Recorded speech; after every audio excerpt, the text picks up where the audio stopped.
지난주 우리가 그 대적의 성문을 차지하리라 그랬는데요. 이 대적에 대해서 우리가 좀 오늘 더 같이 공부해 보려고 하는데요. 여러분, 아브라함이 가나안 땅에 들어가서 세 번의 이런 싸움이 있었다고 볼 수 있어요. 가나안 땅에 흉년이 들어가지고 할 수 없이 애굽으로 내려갔죠. 이 애굽에 내려가자마자 애굽의 왕에게 아내를 빼앗기는 사건이 일어났습니다. 근데 애굽의 왕을 아브라함의 혼자 힘으로는 도저히 감당할 수 있는 그런 대상이 아니잖아요. 빼앗아가면 빼앗아가는 대로 그냥 보고만 있고 당할 수밖에 없는 처지였거든요. 근데 여러분, 그 빼앗긴 것이 뭡니까? 아내를 빼앗겼단 말이에요. 여러분, 우리가 아내를 누가 빼앗아 간다면 이거 그냥 있을 수 있는 일이 아니잖아요. 데리고 가려면 데리고 가라, 이럴 수 있나요? 그걸 기다리는 사람이 있는지 좀 모르겠어. 근데 그럴 수는 없잖아요. 근데 지금 워낙 내가 대적할 수 없는 사람이, 너무나 막강한 힘을 가진 사람이 내 아내를 빼앗아 가는데 맞서 싸울 힘이 없어요. 내 아내를 지킬 힘이 없어요. 이거는 진짜 아브라함이 감당할 수 있는 대적이 아니었죠. 그런데 감사하게도 아브라함에게는 누가 있었어요? 하나님이 있었잖아요. 하나님이 아브라함한테 여기 가나안 땅으로 가라고 해서 여기까지 왔었거든요. 그 가나안 땅이 흉년이 들어서 가나안 땅을 떠나서 애굽으로 갔더니 이렇게 생각지도 않았던 너무나 큰 사건이 벌어졌고, 아브라함은 그거를 어떻게 할 수 있는 힘이 하나도 없는 상태인데, 아브라함을 갈대아 우르에서 불러내신 그 하나님이 이 애굽에까지 오셔서 애굽의 왕을 찾아가고 혼내주셨어요. 그날 밤에 하나님이 애굽의 왕을 너무나 무섭게 책망을 하시니까 애굽의 왕이 너무너무 놀라가지고요, 날이 새기도 전에 아브라함의 아내를 돌려보내면서 그냥 돌려보내지 않고 어마어마한 선물도 함께 보내주면서 빨리 가라, 애굽에 있지 말고 빨리 떠나가라, 이렇게 해가지고 이제 아브라함이 무사히 다시 가나안 땅으로 오는데요. 자, 여러분, 하나님이 아브라함을 지켜주었고 아내도 지켜주었어요. 자, 이 아내를 빼앗기는 일은요, 우선 아브라함의 가정을 깨트리는 일이에요. 그죠? 가정을 완전히 이제 파괴시키는 일이 되어지고, 그리고 여러분, 하나님께서는 아브라함한테 무슨 축복을 약속했습니까? 내 후손이 하늘의 별과 같이 많게 해주겠다, 번성하게 해주겠다라는 약속을 해주셨는데, 그 하나님의 약속이 이루어지려면 아브라함과 아내가 같이 살아야 되잖아요. 거기서 자녀가 낳아야 되잖아요. 근데 아직 한 명도 자식을 낳지 못한 상태인데 그 아내를 빼앗기면 하나님의 이 약속이 이루어질 수가 없잖아요.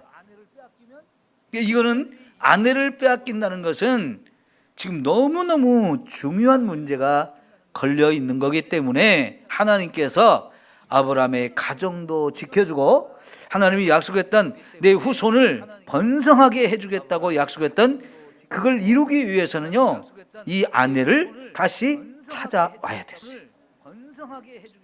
결국 하나님이 개입하셔서 아브라함에게 원수 같은 이 바로 왕을 꼼짝 못하게 하고 아내를 찾아왔어요. 여러분, 이 사건 생각해 보면 아브라함의 힘은 아니지만 아브라함의 것 빼앗기지 않게 하고 아브라함의 가정을 지켜주고 하나님이 약속한 축복을 이루기 위해서 그 아내를 다시 돌아올 수 있도록 해 주셨는데, 이건 전적인 하나님의 개입으로 하나님의 방법으로 하나님이 친히 이 모든 걸 해주셨어요. 두 번째 사건을 또 생각해 볼 수 있는데, 조카 롯이 포로로 끌려갔다는 소문을 들었죠. 당시에 국제 전쟁이 일어났고요. 10개 정도의 나라가 이 전쟁에 참여해가지고, 안타깝게도 조카 롯이 이사가서 살던 이 소돔과 고모라 성의 왕이 패배를 당하고 포로로 함께 끌려갔어요. 그 소문을 들은 아브라함이 조카를 살려야 되겠다, 조카를 다시 찾아와야 되겠다, 이 마음을 가지고 자기에게 속한 군사가 많지 않았지만 막강한 힘을 가진 국제연합군, 그것도 전쟁에서 승리한 그 사람들을 향해서 군사를 이끌고 가서 한판 싸움을 벌였는데, 놀랍게도요, 그 싸움에서 이게 상대가 안 되는 싸움인데 아브라함이 대승을 거뒀어요. 숫자적으로나 군사적으로나 여러 가지로 아브라함의 힘이 부족했어요.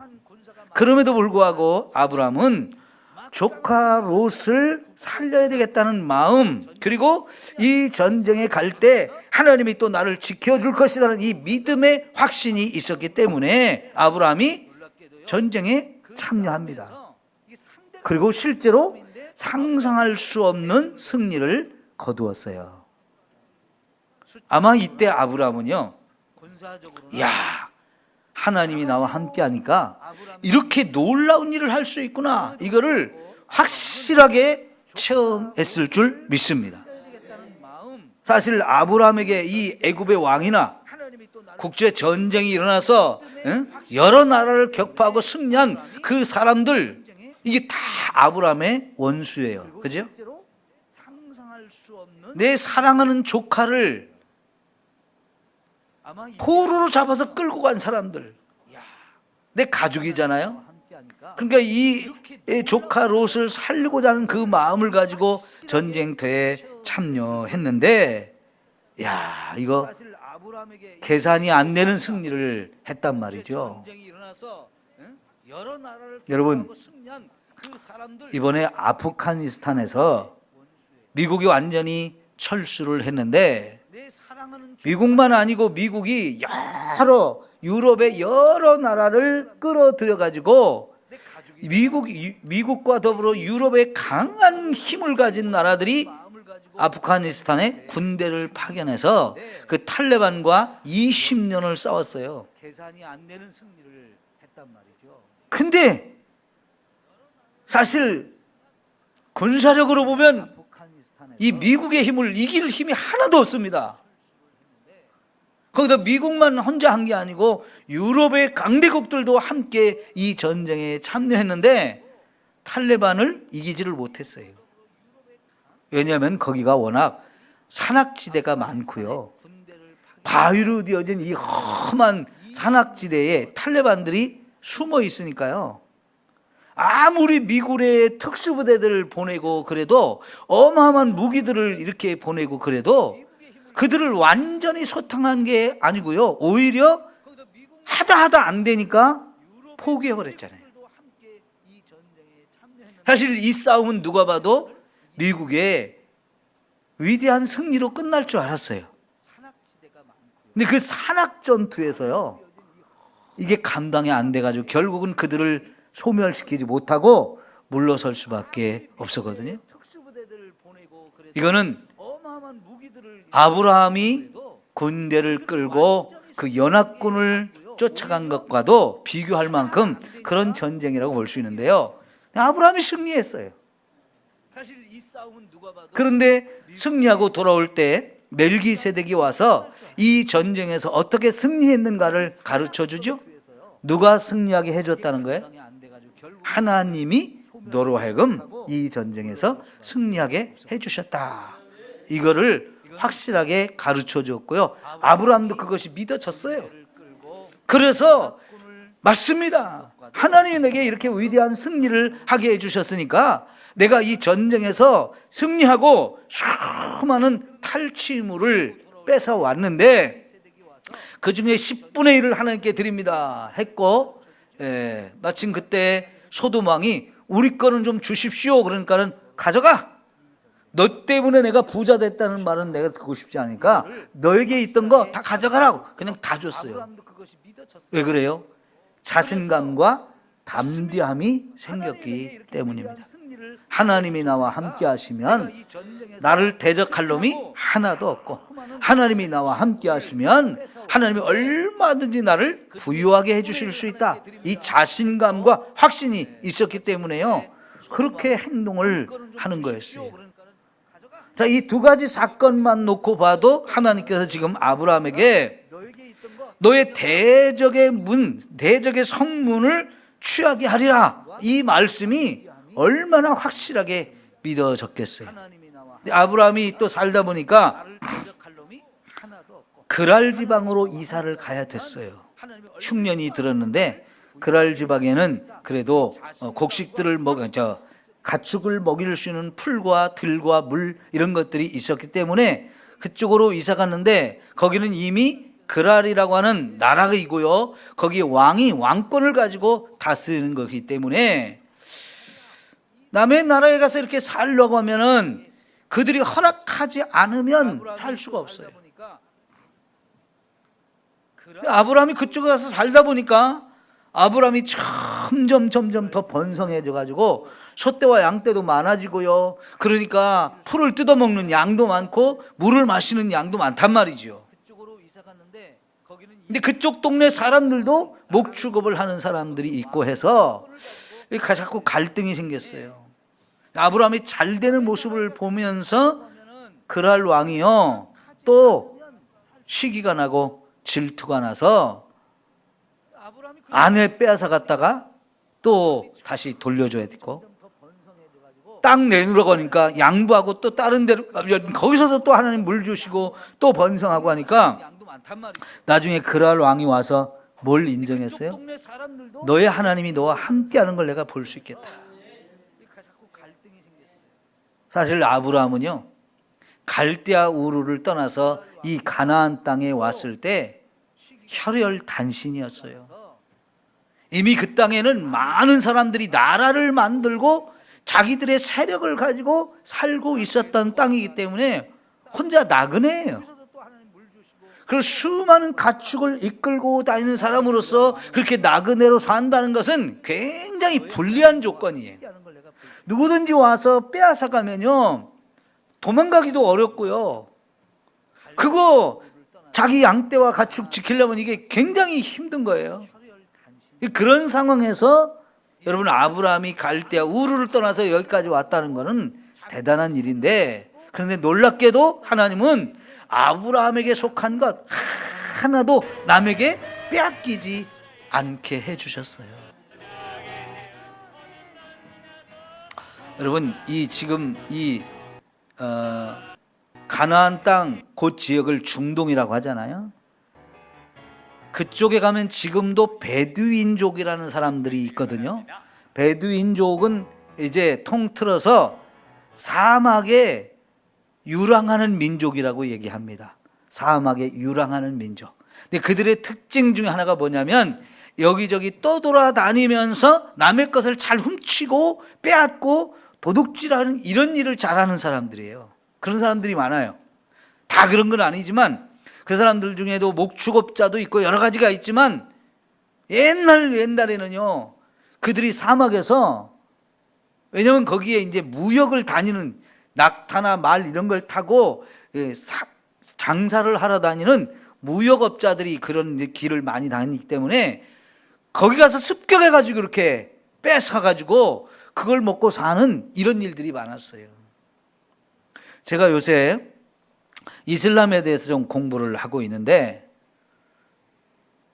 이슬람교를 만든 무함마드, 이 사람이요 자기가 이제 알라신의 계시를 받았다고 하면서 이제 한 사람 두 사람 이제 무슬림으로 만들었는데, 좀 세력이 만들어지니까요 그때부터 무슨 짓을 했냐면 주변의 장사꾼들을 자꾸 침입해가지고 그걸 자꾸 빼앗아가지고 돈을 만들어서 부자가 되고 그 돈으로 또 사람을 모아가지고 주변에 있는 부족들을 자꾸 공격해서 영토를 넓혀가면서 이렇게 이슬람교를 만들었어요.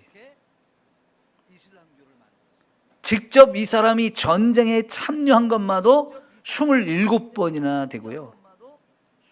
자기 세력을 가진 그 무슬림들을 전쟁에 가라고 자기 살아있을 동안에 전쟁을 터로 사람들을 내보내서 싸워서 뭔가를 빼앗게 한 일이 몇십 번이 돼요. 그게 그때 당시에 이 사막에서 살고 있는 사람들의 하나의 특징이었어요. 이 아브라함 시대는 그게 더 심했죠. 그러니까 양떼와 소떼를 끌고 다니면서 여기저기 이렇게 떠도는 사람들은 표적이죠, 표적. 그 사람 한번 습격해가지고 그 사람이 가진 양떼와 소떼 끌고 오면 한참 먹고 살 수 있잖아요. 아주 좋은 도둑떼들의 먹잇감이 되어지는데요. 그런 아브라함이 이런 불리한 조건에도 불구하고 참한 갈대아 우르에서 가나안 땅까지 갔고 그 가나안 땅에서도 여기저기 계속 내 땅이 없이 떠돌아다니면서 살아야 되는 입장에 굉장히 하루하루가 불안하고 두렵고 위험한 삶이었어요. 그럼에도 불구하고 하나님이 그를 철저히 지켜주니까요. 한 나라의 왕도 하나님이 너와 함께하는 걸 내가 확실히 보았다고 하면서 너도 나를 공격하지 말고 나도 너를 공격하지 않을게. 우리 이거 조약을 맺자. 이렇게까지 했었잖아요. 그러니까 이 아브라함 같은 사람한테는 주변에 아브라함을 노리는 대적들이 정말 많았다고 봐야 돼요. 그런데 하나님께서 이제 너의 후손들이 대적의 성문을 가서 다 취하는 이런 힘과 능력을 주겠다라고, 이런 걸 보장해 주겠다고 하나님이 약속하시거든요. 자, 이것은요, 여러분, 우리가 이제 이걸 볼 때 이 대적이 누구냐? 대적이 누구냐? 이제 믿음의 눈으로 우리가 볼 때는 이게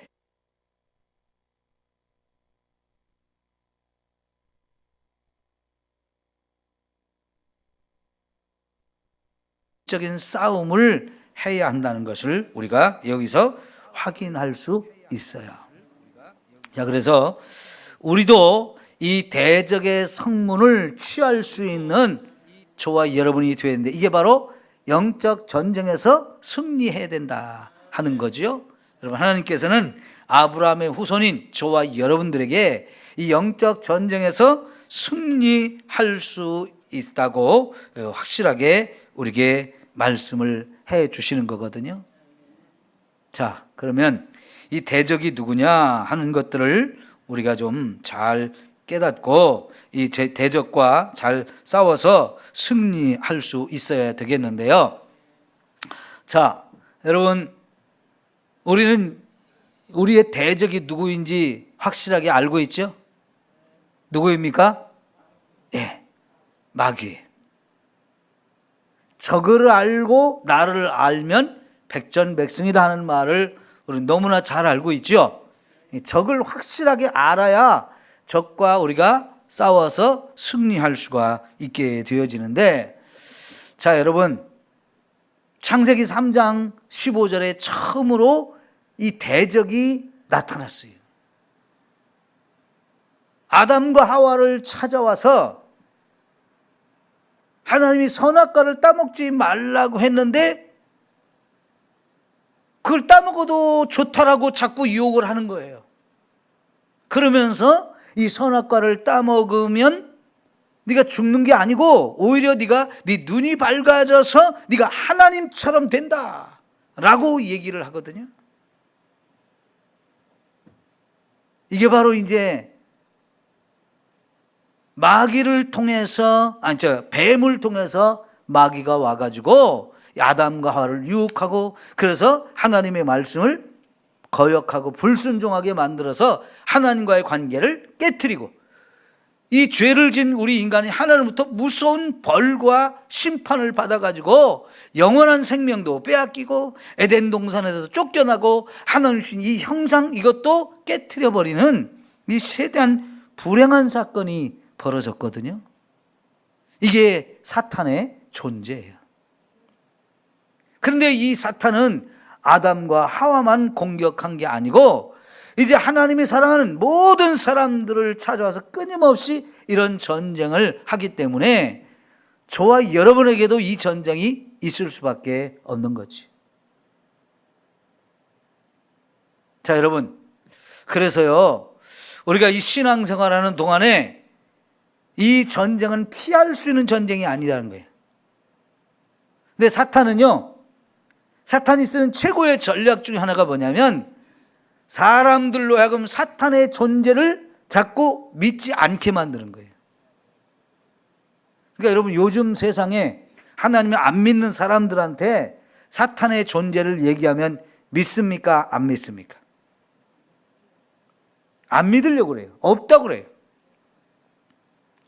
사탄은 그만두고요, 귀신이 있습니까? 없습니까? 이것 가지고 사람들한테 한번 물어보세요. 있다는 사람이 별로 없습니다.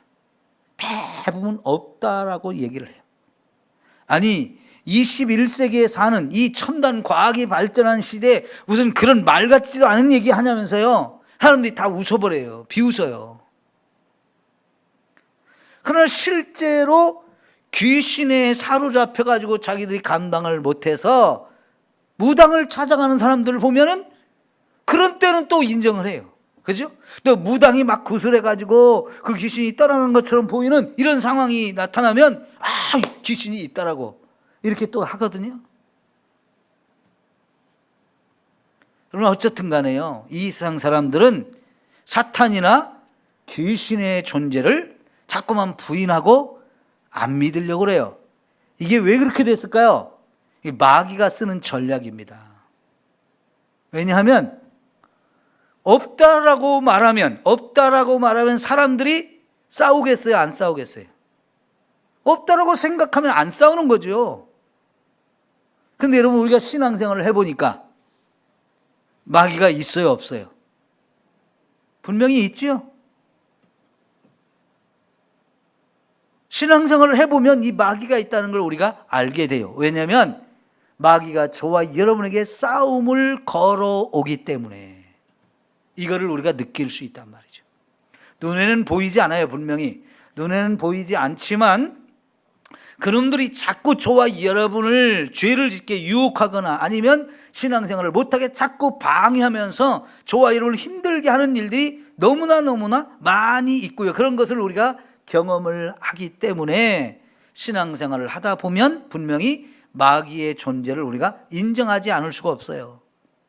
그런데 안타깝게도요, 신앙생활을 하면서도 이 마귀의 존재를 잘 인정하지 못하거나 아니면 있어도 무관심한 사람들이 너무나 많아요.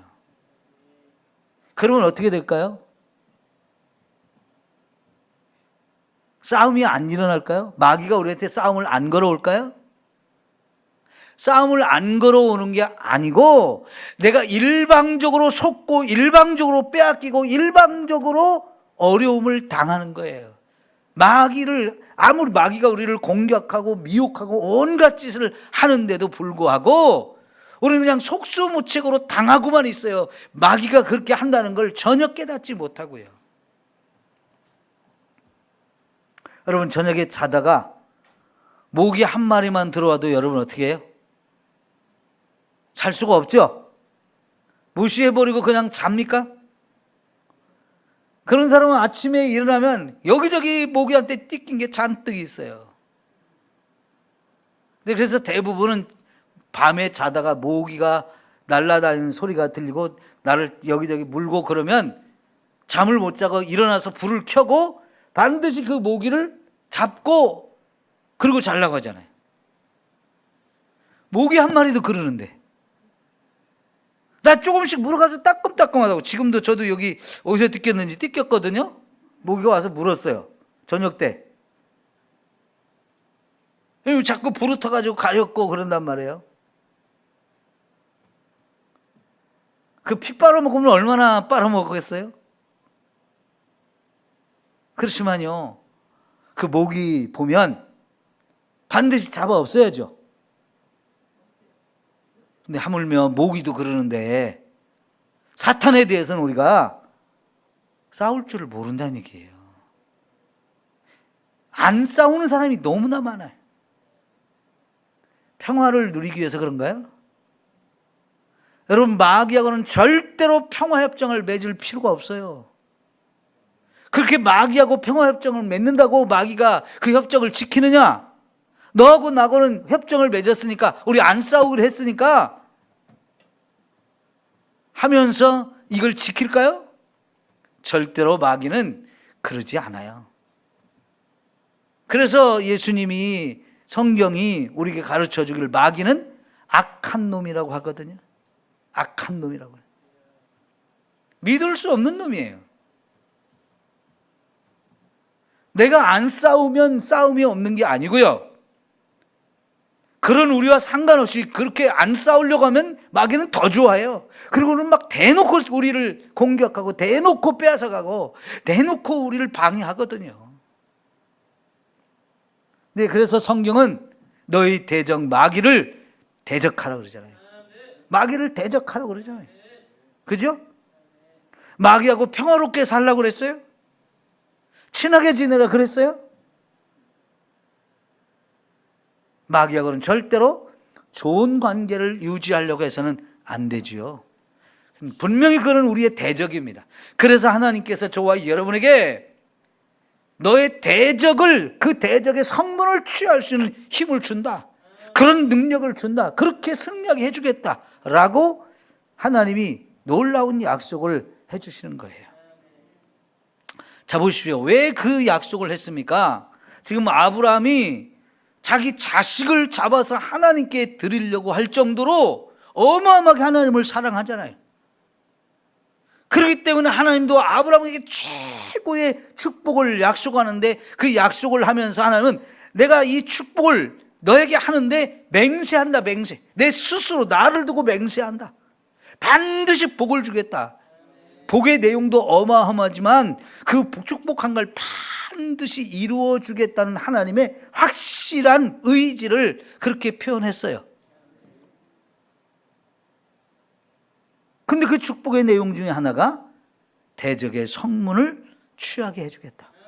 왜냐하면요, 저와 여러분이 신앙생활하는 과정 속에 이러한 대적이 언제든지 저와 여러분에게 주위를 둘러싸고 끊임없이 공격하기 때문에 그래요. 그래서 신앙생활하는 저와 여러분은 내가 항상 이 영적 전쟁을 해야 되는 존재라는 걸 인식하고, 여기서 절대로 우리가 마귀에게 속아서도 안 되고, 마귀가 빼앗아가는 걸 그냥 지켜만 보고 그냥 눈 뜨고 그냥 당하기만 해서는 안 되잖아요. 이거는 반드시 우리가 물리치고 저와 여러분이 하나님 앞에 믿음을 끝까지 지키면서 하나님 앞에서 하나님이 주신 이런 복을 마음껏 누리며 살아야 되잖아요. 여러분, 이 대적을 우리가 제대로 싸워서 이겨야 할 줄 믿습니다. 자, 요한복음 10장 10절을 봐요.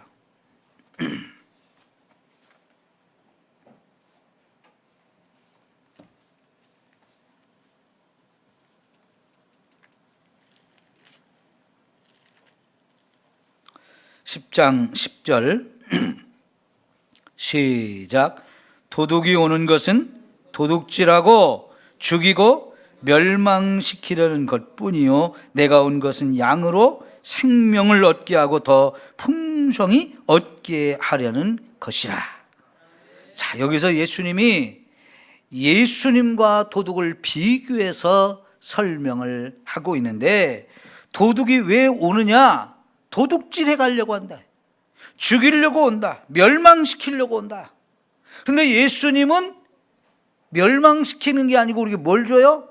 생명을. 이게 도둑은 우리를 죽이러 온대요. 그런데 예수님은 생명을 주러 온대요. 도둑은 우리 것을 빼앗아 가려고 오는데 예수님은 이미 있는 저와 여러분에게 더 풍성하게 부어주려고 오신 분이다. 너무나 차이 나죠? 여러분, 이 도둑질하고 우리를 죽이고 멸망시키러 오는 존재라고 여기 확실하게 표현하죠. 여러분, 이 도둑과 싸워야 됩니까? 싸우지 않아야 됩니까? 그래야 내 생명을 빼앗기지 않을 거예요. 도둑질, 물건을 도둑질하면 뭐 그거는 그나마 덜한데요. 생명을 빼앗기는 일은 이거 가만히 있을 수가 없잖아요. 내 생명을 지키기 위해서라도 싸워야 돼요. 그러니까 도둑질 해가려면 가져가라. 네가 가져가면 얼마나 가져가겠느냐 이러고 구경하실 거예요? 나 네가 훔쳐가서 나는 더 많아 이럴 거예요? 요즘에는요, 가만히 보면 뉴스를 들어보면 집안에 도둑질을 하러 오는 사람들도 보면 그냥 도둑질만 해가는 게 아니고요, 도둑질 하다가 사람을 죽이는 일이 너무 많아지더라고요. 대부분은 도둑질 하러 가서 또 사람까지 죽이는 일을 자꾸 해요. 그게 원래 도둑의 모습인 것 같아요. 마귀, 이 도둑이 마귀를 말하는 거죠. 예수님 말하는 이 도둑질을 하는 놈, 도둑놈이 바로 마귀인데, 마귀는 목적이 분명해요. 저와 여러분에게는 소중한 것을 빼앗아가고 생명을 빼앗아서 죽이고 지옥의 멸망을 시키려고 오는 놈이라는 거죠. 이거는 반드시 물리쳐야 되고 반드시 승리해야 돼요. 이 마귀에게 우리가 지면 절대로 안 되는 존재예요. 그 대신 우리는 예수님과 함께 살면서 그 예수님이 주시는 생명도, 영원한 생명도 우리가 얻어야 되고요, 그 예수님이 우리의 삶을 풍성하게 해주시는 이 축복도 함께 누려야 합니다. 이 마귀와 예수님을 너무나 정확하게 딱 대조해가지고 설명을 해주시는 말씀이었어요. 자, 그러면 이제 우리가 이 마귀를 싸워 이겨야 되는데, 자, 요한 1서 3장을 또 봅시다. 저 뒤에 요한 1서 3장.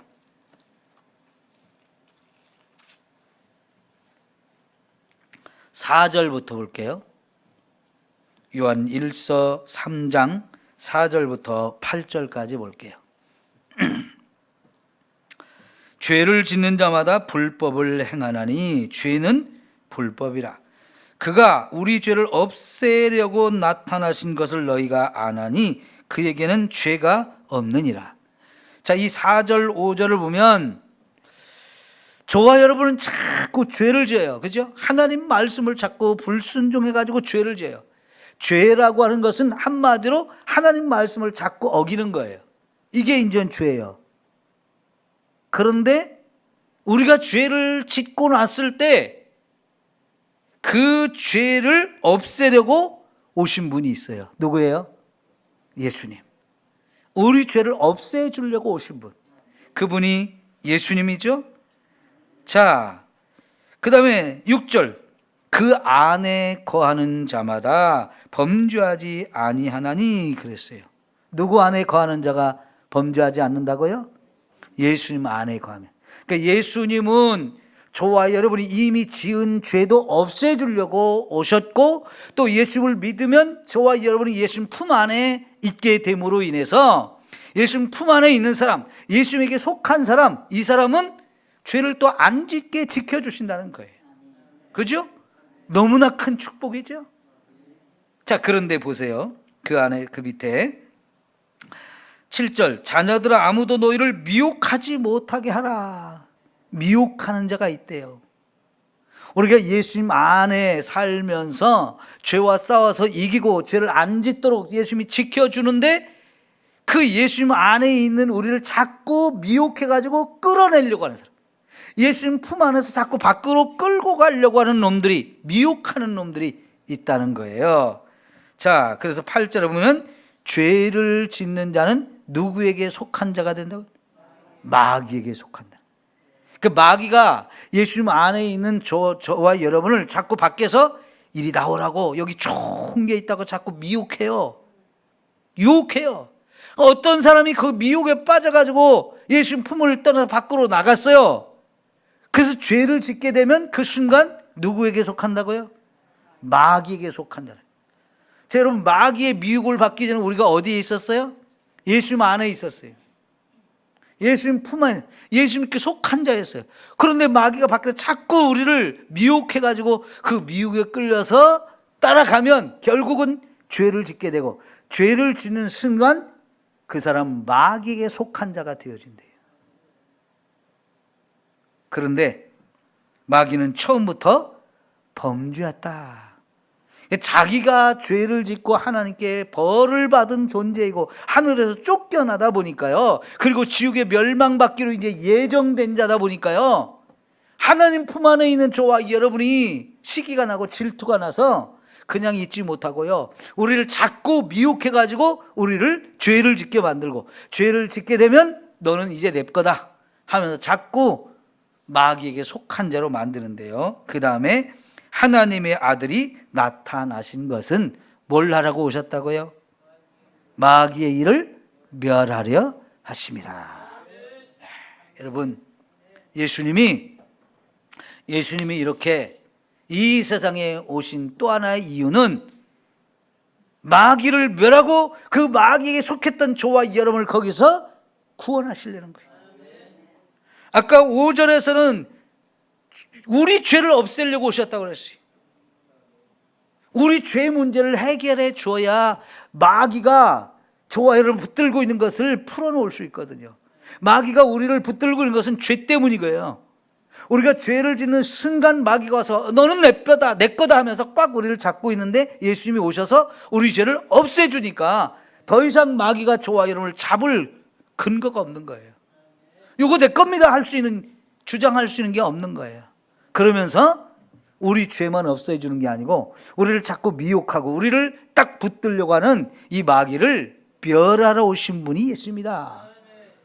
예수님이 영적 전쟁을 해서 이미 우리의 대적인 마귀를 이렇게 꺾어놔 버렸어요. 그랬어도 아직은 지옥으로 멸망을 당하지 않은 상태이기 때문에 이놈이 자꾸 돌아다니면서 예수 믿는 저와 여러분을 여전히 미혹하고, 여러분 우리 하나님 믿는 걸 자꾸 방해하면서 신앙생활을 못하게 만들거든요. 그런 나쁜 짓을 하는 요 도둑놈, 요 놈과 우리가 싸워야 된다 하는 거예요. 여러분, 그러니까 도둑이, 이 마귀가 저와 여러분을 미혹하는지 아니면 방해하는지 이런 것들을 우리가 잘 분별해가지고 항상 이것을 싸워야만 여러분 우리가 신앙생활을 제대로 할 수 있는 거예요.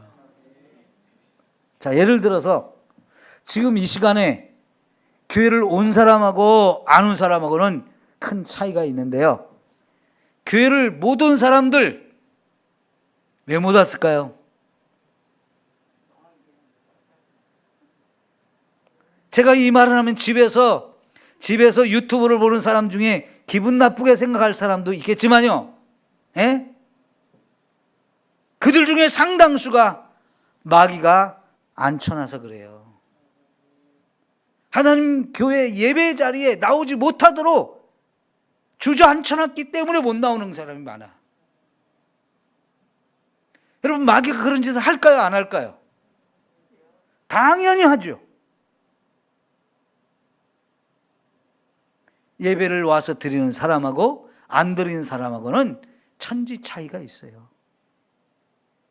자기 믿음을 제대로 지키고 신앙생활을 제대로 하느냐, 아니면 엉터리로 신앙생활하느냐, 이게 분명히 예배를 드리고 안 드리고로 차이가 나요. 여러분, 우리가 마태복음 13장에서 천국에 대한 비유를 우리가 보고 있잖아요. 분명히 예수님 비유 중에 하나님이 좋은 씨앗을 갖다 뿌렸는데 밤에 원수가 와서 가라지 씨를 뿌리고 가가지고 한 밭에서 곡식도 자라고 가라지도 자라요. 근데 처음에는 가라지인지 곡식인지 분간이 잘 안 됐는데 열매를 맺고 보니까 이게 가라지라는 게 확 표가 났어요. 그런데 그 가라지가 있는데 이 가라지를 뽑아버릴까요? 라고 물었더니 주인이 그냥 둬라. 그거 가라지 뽑다가 알곡까지 상한다. 그러니까 그거 추수 때가 되면 그거 미리 가라지만 싹 골라가지고 딱 묶어서 불구덩이 던지면 되니까 그때까지 그냥 둬. 그 말씀은요, 지금 교회 안에도 알곡이 있고 가라지가 있다는 걸 가르쳐 줘요. 뿐만 아니라 씨 뿌리는 비유에서 보면 어떤 사람의 마음은 길바닥 같고 어떤 사람은 돌짝밭이고 어떤 사람은 가시덤불이 우거진 그런 밭이 있다는 거예요. 그 상태로 있는 사람, 말씀을 아무리 뿌려도 말씀의 열매가 못 맺어진다고 그랬죠. 그런데 그 마음밭을 길바닥으로 만들고 가시덤불로 만들고 돌짝밭으로 만들어진 상태가 있으면 사탄이 끊임없이 거기서 역사해가지고 말씀을 빼앗아가든지 죽이든지 결실을 못 맞게 하든지 자꾸 이렇게 방해하고 엉터리로 만드는 일들이 있단 말이에요. 결국은 저와 여러분이 신앙생활하면서 열매가 맺어지는 게 목적인데 열매를 거둘 것이 없게 만드는 상황, 이게 마귀가 방해하기 때문이죠. 지금 이런 상태에 있는 성도들이 얼마나 많을까요? 에? 우리가 좀 그런 것을 깨달으면 정신을 번쩍 내가지고 모기 한 마리도 때려잡는 사람들이 마귀를 왜 그냥 두냔 말이에요. 이거는 심각한 거예요. 근데 왜 그렇게 못하느냐? 마귀의 존재를 전혀 생각하지 않고요, 도둑놈이 와서 내 신앙을 지금 도둑질해 가고 있고 하나님 주신 은혜와 축복을 자꾸 빼앗아 가고 있고 말씀을 빼앗아 가고 있다는 사실을 전혀 깨닫지 못하니까 문제없어 이러면 살고 있거든요.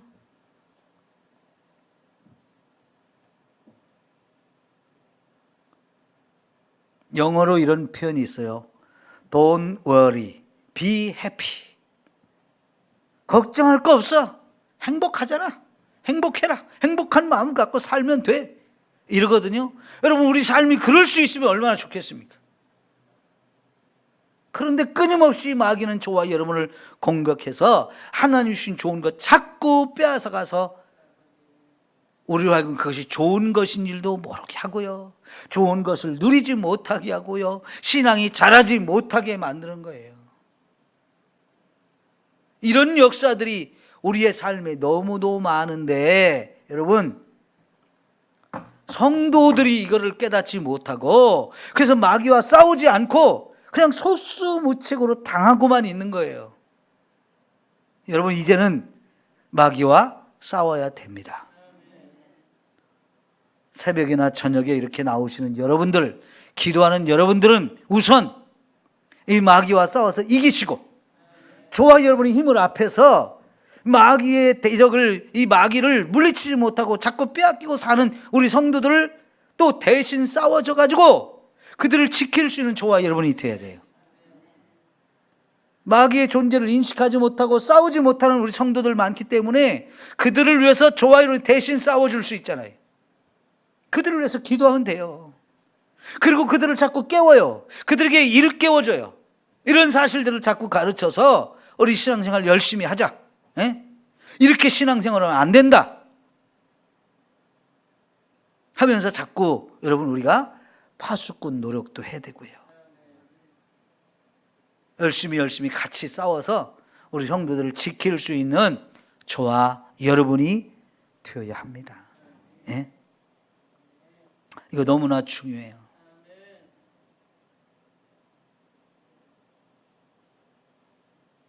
자, 여러분, 옛날에는 말을 타고 싸움을 많이 했어요. 말 타고. 그러면 말을 탄 장수가 싸우기 위해서 나왔어요.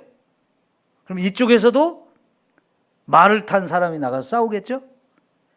그러면 상대편 말하고 이쪽 말이 싸웁니까? 아니면 말을 탄 사람끼리 싸웁니까? 말을 탄 사람하고 싸워야죠. 좀 어떤 때는요, 그 사람이 탄 말을 찔러가지고 말을 쓰러뜨리는 그런 경우도 종종 있어요. 그런데 대부분은 그 말을 탄 사람하고 싸우는 거죠. 그죠?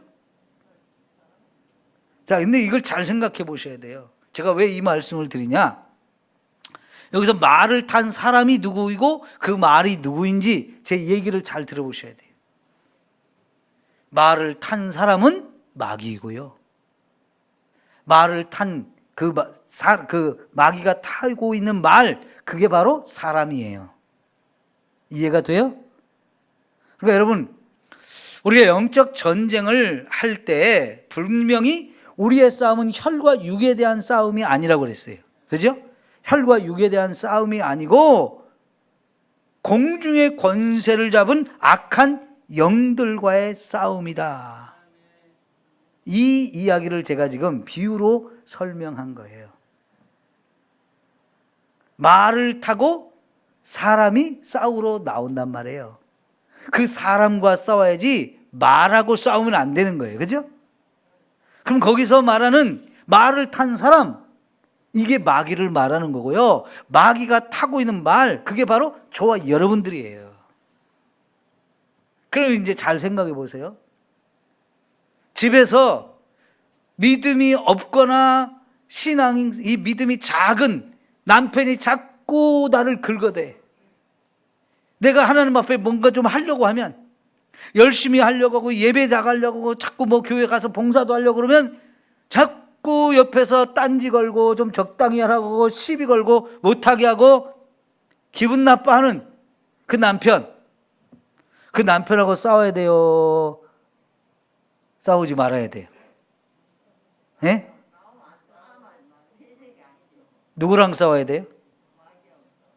그 남편을 타고 있는, 그 남편 뒤에서 역사하고 있는 마귀하고 싸워야지, 그 남편하고 싸우면 안 된다는 얘기예요.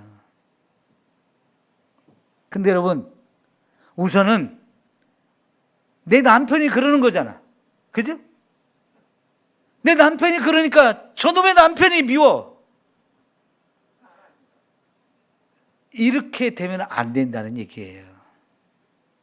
저와 여러분, 그래서 분별력이 필요한 거예요. 신미하고 윤미하고 같은 집에 사는데 둘이 마음이 항상 맞을까요? 안 맞을 때도 많을 거예요. 그럼 서로 티격태격 싸워요. 너는 왜 나를 언니 대접 안 하니? 기분 나빠가지고 화를 내고 미워하면 되는 거야, 안 되는 거야? 윤미를 통해서 신미의 마음을 복잡하게 만들고 화가 나게 하고 속상하게 만드는 그 놈이 있어요. 그 놈하고 싸워야지 윤미하고 싸우면 안 되는 거지. 그죠? 그러니까 여러분, 뱀이 아담과 하와에게 와서 자꾸 미혹을 했어요. 그러면 이 뱀이 적이에요? 또 누가 있어요? 뱀이 적이 아니고 그 뱀을 이용하는 이 마귀, 이놈을 봐야 된다는 얘기죠. 그죠? 예. 여러분, 우리가요, 혈과 육에 대한 싸움을 안 돼요. 우리가 신앙생활할 때 자꾸 원수가 집안 사람이다 라고 얘기했는데, 진짜 원수가 집안에 있는 게 아니에요. 그 집안에 있는 내 가족, 그 사람을 이용해서 나의 신앙생활을 방해하는 그 악한 놈, 그 놈이 우리 대적이라며. 그 놈이 우리 싸워야 될 대상인 거예요. 이거를 분별하지 못해가지고 남편이 나를 자꾸 힘들게 한다. 내 동생이 나를 자꾸 힘들게 한다. 엄마가 나를 힘들게 해. 아빠가 나를 힘들게 해. 자꾸 이러면서 우리가 사람을 미워하고 사람과 관계를 끊어버리려고 하고 사람과 이 대적을 하려고 한단 말이에요. 김 권사님하고 이 권사님하고 자꾸 다투면 안 된다는 얘기예요. 네? 우리 사람 간에는 사랑해야 될 대상이고요. 비록 그 사람이 지금 나한테 힘들게 하지만 그거는 그 사람이 아니고 그 뒤에서 말을 타고 있는 놈이 있는 거예요. 그 놈이 원수 마귀예요. 네? 그 놈하고 싸워야지 말하고 싸우면 안 되잖아요. 여러분, 그래서요, 우리가 싸워야 할 대상이 누구인지 확실히 알고 그 마귀와 싸워야 돼요. 마귀와. 자, 오늘 이 부분을 놓고 우리 함께 기도하는 시간을 가질 거예요. 여러분, 저와 여러분이 이런 마귀의 존재를 인식하지 않고 그냥 교회만 열심히 가면 되지, 이게 아니에요. 우리가 하나님께 더 가까이 가고 신앙생활을 열심히 하려고 하면 할수록 마귀는 더더욱 방해하고 더 악한 방법을 통해서 온갖 수단과 방법을 동원해서 저와 여러분을 공격하고 힘들게 만들어요. 마귀는 세상 모든 걸 다 이용할 수 있어요. 그것이 내 남편일 수도 있고, 내 사랑하는 어머니일 수도 있고, 내 아버지일 수도 있어요. 내 형제일 수도 있고요. 내 친구일 수도 있고, 애인일 수도 있고요. 내 가장 가까운 사람들을 이용해서 내가 가는 길을 자꾸 방해하고 힘들게 하는데, 내가 가는 길이 뭐예요? 지금 신앙생활을 하려는 거예요. 하나님께 더 가까이 가서 하나님을 더 많이 사랑하고자 하는 거예요. 그거를 자꾸만 마귀가 그냥 두지 않고 끊임없이 공격하기 때문에 이 마귀의 공격이나 도둑질해가는 거를 우리가 전혀 깨닫지 못하고 싸우지 않으면 그냥 끊임없이 우리는 빼앗기고 방해를 받고 아무리 내가 몸부림쳐도 안 되는 거예요. 그러니까 우리가 진짜 이 하나님의 은혜 안에서 제대로 신앙생활을 하려면 항상 마귀와 싸워서 물리치고, 그리고 저와 여러분이 하나님 은혜 안에 탁 들어가 있어야 거기서 제대로 신앙생활하고 제대로 은혜 받고 제대로 축복을 받아서 누리는 삶이 되어질 줄 믿습니다.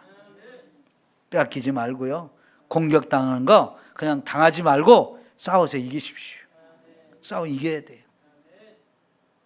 아이들한테는 친구들하고 싸우면 안 된다고 우리가 늘 가르쳐야 되지만요, 우린 마귀와의 싸움은 항상 싸워서 이겨야 된다는 걸 철저히 생각해야 돼요. 그죠? 마귀는 싸워서 이겨야 됩니다. 물리쳐야 됩니다. 네.